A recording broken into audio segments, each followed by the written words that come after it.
Ya lo hace. Pierna derecha, directo al arco. ¡Golazo! ¡Golazo!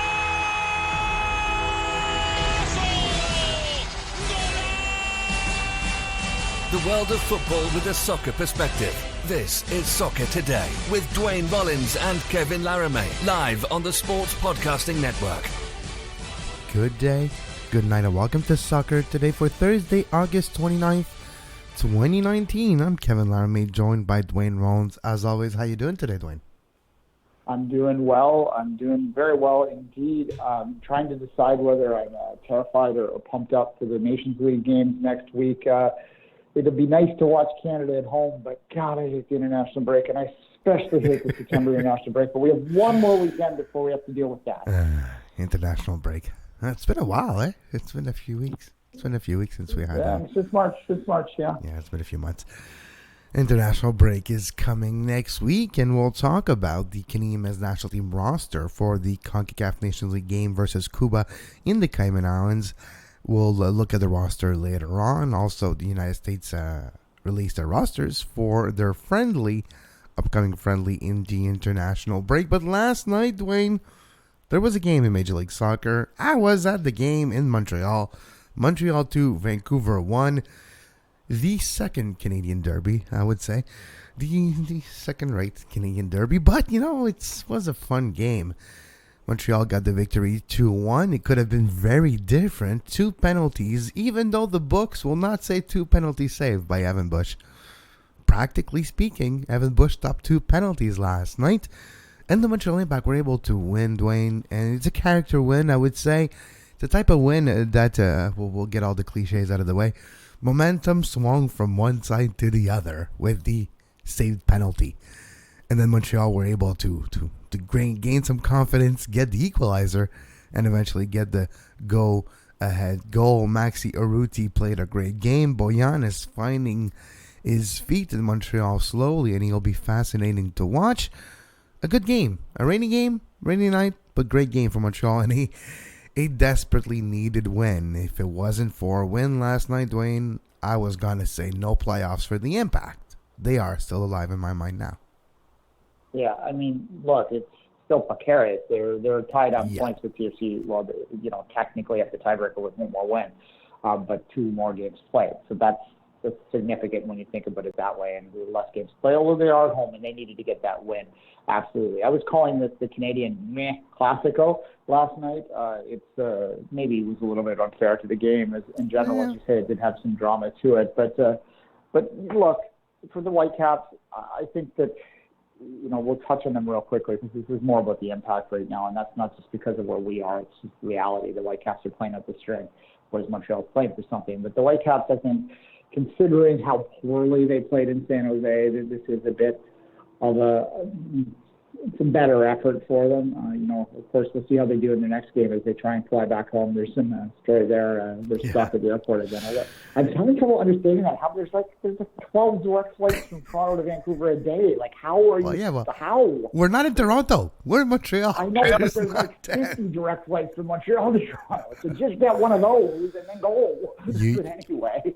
You would think, yeah. But, according to a few sources and Whitecaps players on social media, their flight back to Vancouver was canceled last night. And they're playing NYCFC, which is already in Vancouver, getting ready for that game in the weekend. And it is what it is. It's the same for everyone. For some reason, this year, we've seen it happen maybe more than ever because airlines are quick to cancel flights now because it's expensive. People losing money. And they're like, yeah, okay, we need to cancel flights. So for Major League Soccer, it did happen a lot this year. I was going to say, I think it's also not maybe necessarily happening more often so much as we're hearing about it more often because clearly the Players Association have a big old sliver in the paw over this particular issue, which is going to be the hill that they clearly are going to die on in the CBA negotiations. But, which I'm kind of fine with. I'm not going to lie to you, though. If there's something that could better the league itself and the recovery of players, and that might make an impact on the entertainment we see on the pitch, could be chartered flights. No, for sure. I mean, it's MICKEY that they're flying commercial at all. I'm not trying to make them prima donnas here, but at the same time, even the CanPL doesn't have rules against their clubs using charter flights if they want to, right? It's not the case. I mean, they're probably not because they don't have the money, but nonetheless, I think there are obviously clubs that can afford this. They're charging $200 million for an expansion fee. Give me a break. They can afford charter flights for their players, particularly in circumstances like this. Look, you said it's the same for everyone. I will push back a tiny little bit on that. The West Coast teams probably are a little more screwed. They probably are a little more hard done by the travel rules. That's fair. But in this particular case, it's probably similar for everyone in the West, the East Coast teams, because there are, I mentioned there's 50 direct flights between Toronto and Montreal every day, and about 15 between Vancouver. So those kind of routes are fine, but if you're flying a lot of weird routes, and Vancouver certainly would be, because there's not a lot of direct flights to eastern U.S. cities where there's a lot of MLS teams, they probably do have it a little harder. But yeah, it's an unfortunate sort of thing that we've been talking a lot about it this year. But in terms of the game, Kevin, as you say, Montreal absolutely had to get that win. And they did, so they survived another day. I was, getting the point totals that I knew I could have told you what the tragic number would have been. It was 13, right? It would have been 13, yeah. 13 if they'd lost. So it remains at 16, and that's significant, a significant swing, that for sure. One interesting aspect was Wilmer Cabrera's press conference after the game. I'm not going to play the entirety here because it's like 8 minutes, but I'll put it on the Patreon feed for subscribers.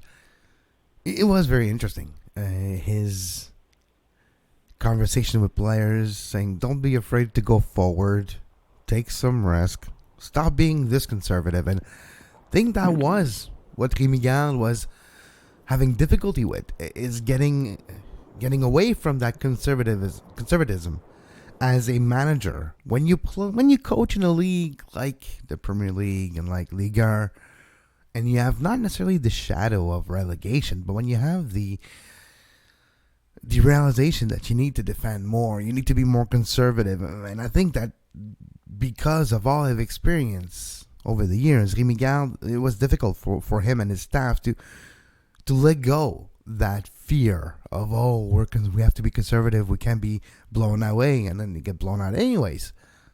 I think under Wilmer Cabrera, we might see players, he's open about it, he's like, I want him to take more risk, but we're seeing players maybe liberated a bit. Just the way Tider was a lot more going forward last night. Because of Samuel Piet's return, it does give more leeway for Tider. Also, Wilmer Cabrera wants more risk being taken, and you can see this happening. And also, one thing that was interesting to me, Duane, is he mentioned that they need to shoot more. He mentioned to Maxi Urruti, who has only scored 2 goals before last night in the season this year so far, or 3rd before last night, his 4th last night. He was saying, Maxi, I know you work hard. Your work rate is really high. You run, you press, you do a lot of stuff. Can you please shoot the ball in the first 45 minutes on target, please? Okay, thank you. That's what I want you to do. And he did. And it led to a goal. And it led to his goal after the second. And I think that's one thing that was interesting to me. The other thing, too, is when Wilmer Cabrera mentioned that Evan Bush, in the second half of the Montreal Impact versus Toronto game last Saturday in Toronto, they passed the ball 25 times back to Evan Bush in the second half. 25 times. And they were losing that game. How are you supposed to put pressure, and how are you supposed to put the other team under pressure when you're passing the ball to your goalkeeper 25 times in the second half? Wilmer Cabrera mentioned, I was embarrassed. I'm embarrassed by this. And you should be embarrassed too. You pass it a few times, that's fine. But please pass the ball forward. I thought it was kind of refreshing to hear a coach talk like this. Of course, it's easy. Those were the complaints about Miguel's management of games or management of the team since last year. It was about the lack of risk taking. It was about the lack of throwing the kitchen sink and going everyone forward. I guess we're going to see that with Risky Wilmer. I guess, yeah. Look, we were saying I was going for last week is, can you put stripes on a leopard? Is the phrase. Can the impact be changed dramatically in what is now 7 games left or is it 6 or 7? I'd have to look. I think It's 6, 5 right? in the league plus the Canadian Championship 2 games, so 7 games. Yeah. So can you put stripes on the leopard in those 7 games? So it is a question there. But I think in his particular case, he's also auditioning for the 2020 job. Whether or not he does enough to make the management, to make Kevin Gilmore and probably Joey too, let's be honest here, believe that he is changing that team and moving in the right direction. Maybe even if the Impact fail to make the playoffs from this point, even if they struggle to get results, if they see enough change in sort of the way that they're playing, and there might even be a mandate to play a little more entertainingly, as you suggested there, then perhaps he might get a full year to try and implement that system. The Impact traditionally have been known as a counter team ever since I've been watching, and that's how the Impact have played. That's certainly how they've seen their most success is on the counter. And are they going to change overnight into a team that can be more offensively minded, more attack minded? No, probably not. But they can be a little front foot. They can be a lot more direct. Direct has a nasty name, a bad name in the sport, right? Like you think hoopball or I agree so much. No, sorry, go continue, and I'll jump in after. Yeah, I was just going to say, but it's as I say, there's no bad tactics, there's just bad execution. And if that's their skills, speed, and sort of the ability to counter their skills, then their ability to get in the front foot should be as well, Kevin. Everyone was looking at Pep Guardiola and the tiki-taka and playing from the back and using your goalkeeper.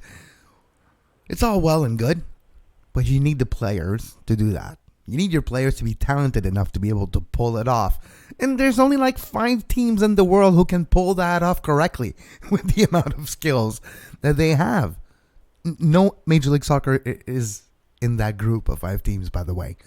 So you have to be pragmatic. And I guess this becomes a Rémi Gall conversation, but for me, that's where Rémi Gall was wrong, unfortunately.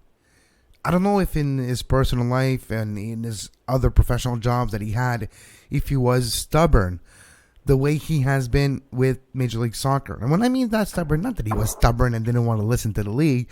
What I'm saying is he was stubborn in his tactics and his mentality regarding the league of what is the threshold of what I need. I know football. I've seen other leagues, and the level to be successful is here. The threshold of where the quality of players and have to play is a certain level. In Major League Soccer, it's different, and you have to adjust your mentality. You have to adjust tactically as well. Playing from the back don't make any sense, and sometimes you're better off pulling like an LAFC and winning 4-3 than losing 1-0. So there is the aspect of maybe Rémi Gall and his staff never adjusted, not necessarily to the league, but adjusted to what this team needed to be successful, and trying to bring in pieces or mold the pieces that he had into roles that they were not comfortable with, instead of taking his players and playing in a way or using those players the way they'll be successful and not the other way around. Wilmer Cabrera is coming in with 9 games left, 7 now. You can't change a lot. The only thing he can say is like, guys, I'm going to put you guys in a position where you'll be able to get the most out of those 9 games. I'm going to put you into position. You're a striker. I'm not going to ask you to defend. You go, you score. You're Evan Bush. I'm going to stop asking you to have the ball 25 times and a half and start the attack. I'm just going to ask you to stop the ball. So it's kind of like the keep it simple, stupid situation. 9 games left. I don't disagree with that mentality. You have to always, things evolve, they ebb and flow, right? And after, I'll use an analogy here. And I'm wearing like a U.S. type of shirt because we're going to talk about the U.S. roster. And I'm sorry for making that type of analogy. But after one type of president, usually you get another type of president. After one type of boss, you get another boss. Example, if you have we'll use the coach analogy. You have a very tactic-focused coach. The one who's going to take his place will be more of a player-focused coach, and then the one who's going to take his place will be back to tactic, right? You never replace the one you just fired with someone exactly the same. You go the opposite route. So I guess Wilmer Cabrera is more the player and I'll motivate you guys, and you guys go on and do what you do best. Well, yes. so absolutely. I once in my past life dated a blonde person for a long time, and I can tell you that my ex-girlfriend after that was a brunette for those very reasons that you're talking about, because sometimes you need to slice things up a little bit. But enough of my past dating life. That's of no one's interest, particularly the people involved in it. But yeah, look, it's a short period of time for the Impact to move forward this year. And what we have seen Cabrera in his past, he has been successful in single knockouts. And I think probably maybe the reason for that has been that sort of keep it simple approach. In a single knockout game, which of course MLS playoffs are of this year, if you're just going in with basics and trying to not complicate things, you can sometimes get success even against more talented opposition. We've even seen really talented teams in the past two playoffs in both Toronto and Atlanta kind of dumb it down in the playoffs because, in Toronto's case in 2017, it was really just about getting it to the hot hand. In that case, it was Josie to try and break down a defense. At least we remind people they beat Columbus 1-0 in aggregate, right, on one goal that Josie broke in. And they just stayed solid and stayed simple for the rest of the way. Atlanta was the same thing last year, a very free-flowing team in the regular season, a team that was very entertaining to watch, became boring, absolutely boring to watch in playoffs last year, and they grounded out and got the MLS Cup championship. So it's not a bad approach. The question with Montreal will simply be, A, whether they've left it too long, and they probably haven't, because we've talked a lot about DC United falling pretty badly, TFC's inconsistencies. Do we really believe in New England? Just generally the mushiness of the East. If the Impact can win it, can get 45 points. I think 45 is going to be your number from where they are. And where they're at, 33 now? 30, they're at 37. Whatever. The Impact is tied on points with Toronto at 37. Let's look at the standings right now on our screens. 37 points for the Impact with 29 games played in the league. 5 left. Toronto with 37 points, but 27 games played in the league. A difference of 2 games played for Toronto. Toronto's 8th right now because of the amount of wins. Montreal's got the win tiebreaker on DC, on New England, on Toronto, and on Orlando right now, but they do have 2 games less to play. Precisely, yeah. So again, I having done the math, if you look at the way of the games and how many times they play each other, about 44, 45, 46, somewhere in there, that's your magic number to get in there. So as much as we talked about a tragic number a minute ago for the Impact and being 16 right now, I think you could look at a magic number, not an official one, but sort of a quasi-magic number of being 8. Are there 8 more points left in their standings, in their schedule? There's a question to ask yourself, because I think if they get 8 or 9 points in those games, they're probably going to be in. Yeah, that's going to be interesting to see. Before we continue and talk more about the Whitecap side of the game last night, and there's a few talking points that I want to talk to you, but to make sure that we're all aware of what we're talking about, and as it's a hot day today, so you can hear the wildlife through my window, I guess.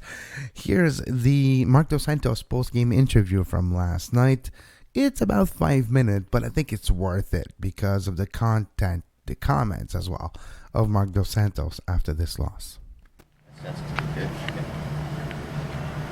All right, Mark, a very bright start for the side this evening, but ultimately fall 2-1 to the Impact. What are your thoughts on the match? Yeah, I don't agree with a good start. I agree that it was a good start, but then, apart from the goals of Montreal, there was always a lot of a good control from our side, especially also in the second half. There's a big chance Michael has. If he takes better his touches in front of the goal. There's another good header. There's one from Toss. The response from the game against San Jose coming here.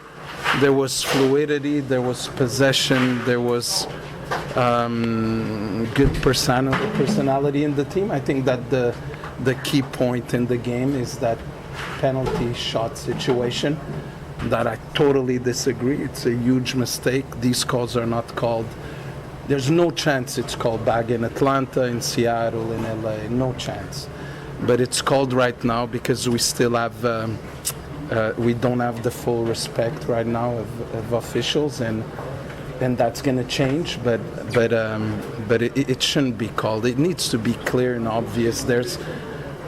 to be called back and for the official to call back, it's ridiculous. Then that's a changing point in the moment of the game, and when that happens, we have to try to come back. I think the heads of all the players were not down. They played overall a good second half, tried to score, created. Then, of course, when we push so many bodies, there's the awareness and the danger of transition that Montreal is a team that it's a big part of their game. But overall, you know what? The only thing negative today is the result. Do you feel positive about the first start for Ricketts and Chirinos there? They're very lively. Yeah, but I don't like to talk about individual players. That's up to the media to evaluate and see. For me, the important is really to talk about the reaction of the team after a game that we played like in San Jose. And the reaction was that we lost so many balls against San Jose in possession.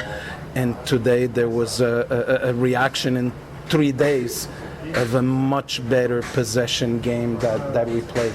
Maybe just back on the penalty. Obviously, they called it encroachment on Ricketts. They called it encroachment on Bush as well. Do you feel that that's a situation where it's just applying the rule a little too? It's for me. Look, I'm being honest. For me, this is not called in other places. It's not, and right now it's who we are. But it's not called in other places. I watch pretty much every MLS games. It's not. Second, I can't talk about VAR this year because it's been disastrous for us in many moments. And right now, I never speak about these moments, but I feel that at the game 28 almost, if I don't defend my group, then I'm being a coach that never defends it. I have to defend them, and it was horrendous. If the game is changing, I fell in love with another game. This game is robotic. One day there's not going to be players on the field. I think PlayStation on TV, it's going to sell more than real game. It's becoming so robotic. It's incredible.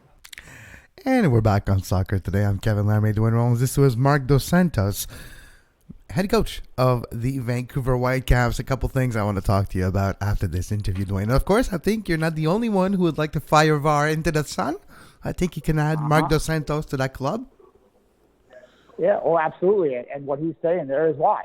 It takes common sense out of the game and makes it this pedantic exercise. And, was the pinky half millimeter beyond the defense? No, Jesus, play the game.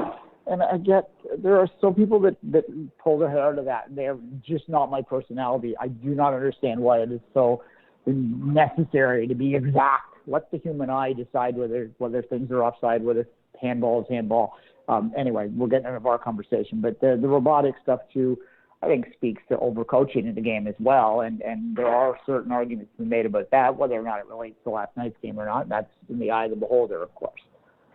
The other aspect of the Marc Dos Santos press conference I think is important to talk about is the mention that he said we don't have the respect of the officials, of the referee that he's talking about.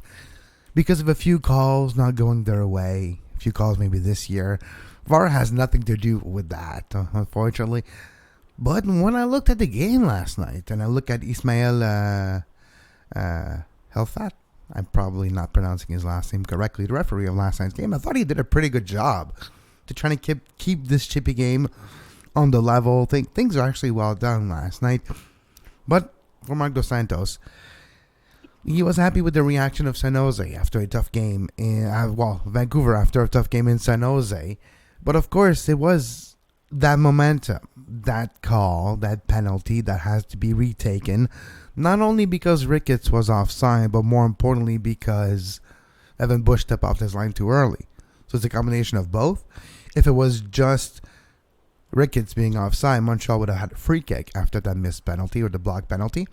And if it was just Evan Bush, the penalty would have counted. So because it was a mix of both, they just retook the penalty. And it gave Montreal the opportunity to stay in the game. And Evan Bush with two big saves. Of course, it's easy, or you can say that it's a bad call and VAR and all that. But if I'm Jordi Reyna, wasn't I just lucky that my coach decided to move the attention towards the official and not the fact that I hit 2 penalties and both were saved? Yeah, look, I'm not going to say that scoring a penalty is easy for you or I. Although, you give me 10 penalties and I'd probably score a pro goalie once. I'd take that bet. Some people might take that bet on me. But nonetheless, what I'm saying is that there is a certain amount of, if you hit the right spot, you're going to score. And a professional, more to the point, absolutely should be hitting those right spots more often than not. If you have two kicks at the can, one of them should go in. You should not be you should be at least at a 50% level is what I'm saying. And for 2 of them to be saved is not good. And yes, it's right that the distraction there. An interesting sub-conversation on VAR, and I believe this as well. A lot of people, I think, view VAR as an equalizer. I think it's actually going to be, when you see it play out every year after year after year, it's actually going to be a greater advantage to the bigger teams, to the better teams, because it's going to eliminate little things like shirt pulling and things like that, which is positive to a point, but anyone who thinks it's some kind of equalizer is not really thinking it through. It's going to be quite the opposite. It's going to make it more difficult for the less talented teams to compete because a lot of the dark arts that used to go on and used to be, and some people think are still okay, will be gone. Shirt pulling, stepping on toes, and we've seen those tactics before. Well, that's fascinating. Anyways, that's our review of Montreal and Vancouver. If you want to know more about Canadian soccer, if you want to hear Duane and I talk about the front office of the Montreal Impact and all the changes that happened recently this week, make sure you go to patreon.com/sportspodcastnetwork. For $2 a month, you'll get access to the Two Solitude Soccer Podcast for patrons only, where Duane and I dive deep into Canadian soccer in all its glory. Before we finish, Duane, speaking of Canadian soccer, Canada Soccer announced yesterday its roster for the upcoming game versus Cuba in the CONCACAF Nations League on September 10th. Cavallini, David, Kyle Lauren, when I say David, it's Jonathan David, Tesho Akindele, Alfonso Davies, Julian Orlett, Witherspoon, Russell Tybett, Samuel Piet, Osorio, of course, Jonathan Osorio, Mark Anthony Kay, Will Johnson, Fraser, Derek Cornelius, Donnell Henry, who scored a home goal last night, Adam Straith, Steven Vittoria, Sam Adekugbe, Cordova, Richie Larea of Toronto FC, and Miller Borjan, of course, Red Star Belgrade, Maxime Crépeau of the Vancouver Whitecaps, and the first ever Canadian Premier League player named on the national team, Marco Carducci. Of course, no Balou, no Manrikar James in this selection. Are you surprised by a few other maybe omissions or a few other selections? Yeah, I'm not surprised Balou isn't playing, isn't called up. He's not playing. John Herdman's been pretty. Yeah, he's not playing. John Herdman's been pretty clear that he's only going to call players up that are playing. Scott Arfield not being there is a bit of a question. I think Hutchinson had played in the Gold Cup, not in this lineup. I think that's not really that surprising. For Arfield, here's the reason. Scott Arfield personally declined the call-up because he's been playing nonstop all summer with the Gold Cup, and straight after the Gold Cup, he's been playing a lot of games consecutively for Rangers and never had a time off, and the knocks are accumulating, and he had to decline it this time around. And also, it's Cuba. Yeah. I mean, Rangers, if you don't know, played into Europa League qualifying, so they would have been very early on in that process. So the week after the Gold Cup, Duane. I'm sorry to interrupt again, sorry. But the week after the Gold Cup, Rangers started their conquest in the Europa League qualifying, so he literally had no break. Yeah, so we understand that. And I don't necessarily disagree with that. And as I said, it's not surprising. They're only going to call him for tournaments. And they might call him up for one more testimonial, or if they were to qualify for a tournament, maybe they, let's say they make the CONCACAF Nations League final. If they win their group and they're playing in that the championship there, then they might call him up for something like that. But for sure, he's not really surprised. Richie Larea getting a call was surprising to me a little bit. I'm happy to see it, though. I see him firsthand in Toronto all the time. I think he's been a wonderful surprise this year in terms of his ability to create on the wing, to create from the wing-back position. It's something that's sorely needed, as we saw in the Gold Cup. An upgrade there. So So I'm glad to see that he's getting a look. It proves that if you play and you play well, you'll get a look. Only one CanPL player on this roster. You could make an argument for a couple others, I suspect. But at the same time, I think it is really early in the league's development to expect more than a single call. Yeah. The fact that Carducci was included does say that he's not going to ignore the Canadian Premier League altogether, though. And for a backup keeper, for a third keeper especially, I was going to say this is the perfect opportunity for that. And I hope we see more of it. And I think we will see, as I've said many times before, I think that the real big marker for CanPL and international play will come in the Olympic qualifying in October. Tristan? Under 23 team, so you should have quite a few Canadian Premier League players on that, and it would be the first real example of what it will do. How old is Tristan Borges if he's under 23? He's 20. He better be with the Canadian men's national team under 23. Campbell, he's on the U23 side as well. There you go, and they'll just be coming off the end of their season, so they'll be in game shape. And not to belabor, but I'm not surprised at all that Carducci is the first player from the Canadian Premier League that is chosen to is called up, because calling a backup goalkeeper is a bit easier and a bit less risky than calling a striker. So I believe it's going to be a defender. It's going to be the goalkeeper, Carducci, and eventually it'll be a striker. And eventually into the most important position of the field, defensive midfielder, they'll take a little longer before we see a 6 or a 10 coming from the Canadian Premier League. But for sure, a goalkeeper, it's a good way to start. Now, we've talked about the Canadian men's national team. We'll quickly talk about the U.S. men's national team heading into a friendly. Here's the forwards for this team: Corey Baird of Real Salt Lake, Tyler Boyd, Jordan Morris, Christian Pulisic, Josh Sargent, and Giassi Sardes. We also have midfielders Sebastian Legit. I'm legit to quit.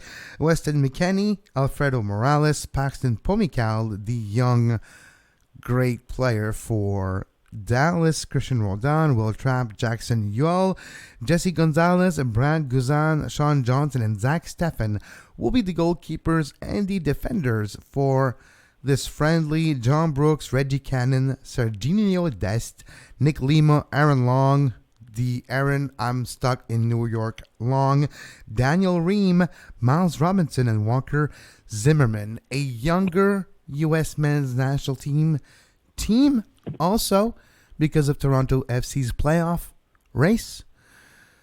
They were able to not include Altidore and Michael Bradley at the demand of Toronto FC. So here's the roster for the friendly for the U.S. men's national team. Yeah, they play September 6th against Mexico in New Jersey, and September 10th in St. Louis against Uruguay. So a couple big matchups, but friendlies nonetheless. So, and you said the demand of TFC. It was the request of TFC. That's what I mean. Demand, request. It's very similar. The U.S. men's national team had every right to call them up, and they could have, and they have in the past. And there is I wouldn't call it controversy. There are a few people with their feathers ruffled on the usual places about the fact that Toronto got quote-unquote special treatment by asking for Bradley and Altidore to be not included in this roster. What I would say to those people is that they asked for them to not be included. Toronto FC, if you look at the history of them being open to Bradley and Altidore getting call-ups to the January camp, which is not required for the teams to release, they have consistently done that. They asked the U.S. men's national team to provide them with a favor this time because of the schedule and because of the importance of the games, and the U.S. men's national team has obliged. And that is common around the world in every nation, every league. So there is no favors going on. There's nothing above and beyond going on, is what I'm trying to say. And if you have an issue with that, talk to your own club about whether they should be asking as well. Exactly. That's what it comes down to. Doesn't mean they'll say yes, but you don't have nothing. You have nothing to lose by asking. Well, look, the reason the U.S. said yes is because Toronto has said yes so many times to request, both on the youth team with the players that are in their academy for youth call-ups in the U.S., which you're not at all obligated to give them up for, and for your under 23 call-ups in the past as well. They right back to recent due. If you go way back, Toronto FC has always been, much to the chagrin of some people in the Toronto FC fan base, has always been very open to working with the U.S. men's national team. In this particular case, they asked for something, and the U.S., because Toronto has been a good partner to them over the years, has said okay. And that's just how international football works. If you're new to this, you don't know. That's how it works. So Duane, they needed it too. Toronto absolutely needed that. They would have been in a hell of a lot more trouble. We would have been having different conversations about TFC and must wins and stuff like that. Like the game this weekend. If you're looking at 2 games without those guys in an international break, like I absolutely need 3 points against New England this weekend. If that's the case, they still could kind of use it, but they're not. It's not as desperate now. It's not just how sports works. I guess it's how life works. You scratch my back, and I scratch yours. This is how life works, kids. Precisely. Now my back is scratchy. Someone scratched my back. So find a corner of a wall. The best way to take care of an itch. Like a bear. I haven't cut my beard in about 6 weeks. I definitely will look like a bear if I do that. On that note, you can follow Duane on social media at 24th Minute, myself at Kev Laramee, and this show at Soccer Today SPN live Monday to Friday around 11 a.m. on our Twitter page at Soccer Today SPN. We are now on Spotify. You can say, "Okay, Google, play Soccer Today." All right. It's playing Soccer Today. Okay, Google, stop. It looks perfect. It's working. Yeah, you can say, okay, blah, blah, blah. You can play Soccer Today. Or you can find the 5 Rings Podcast, SPN, and the Two Solitude Soccer Podcast, and my French show, sur la Transversale, on Spotify as well. Thank you to everyone who was instrumental to making this work. And until tomorrow, as always, for our weekend preview and to celebrate Friday, we do wish you a great soccer. You can find the podcast version of all the shows we do on iTunes, Apple Podcast, Google Play Store, TuneIn Radio, iHeartRadio, and anywhere you get your podcast. Spotify,